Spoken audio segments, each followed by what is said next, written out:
বাবা তোমার দরবারে সব পাগলের খেলা, বাবা তোমার দরবারে সব পাগলের খেলা, হাজার হাজার পাগল দিয়া মিলাইছো মেলা, হাজার হাজার পাগল দিয়া মিলাইছো মেলা, বাবা তোমার দরবারে সব পাগলের খেলা, বাবা তোমার দরবারে সব পাগলের খেলা।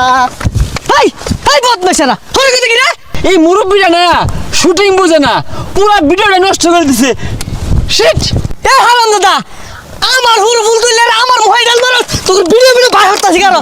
এই বদমেশেরা এটা বলতে আধা লিটার তেল হইতো। হ্যাঁ কাকু, এটা কেমন ধরনের ব্যবহার? সেট আপ কাকু, সেট আপ। হ্যাঁ ঢাকা থেকে আসছি আমরা। এই যে রে কাম ডাকি হচ্ছে দেখছস, স্ট্যান্ডার কই হেলাইছে, জরিমানা হইব কত হিসাব করছুন? চাচার আন্দাজি নাই। হ্যাঁ এখানে যদি টিকটক করে ছাড়ি সারা বাংলাদেশ দেখবো। হ্যাঁ আন্দাজি নাই। হ্যাঁ সারা বাংলাদেশের মানুষ দেখুক আর সালার তেল আর বই থাও। কি অপরাধ করে আছে এদম শিকার বারু লাগে, এরকম একটা ফুলি তো শিরছে। এই হারাম দাদা আমার ঠিক এই হারাম দাদা এই যে রে, এই হারাম দাদা এই যে রে কি করে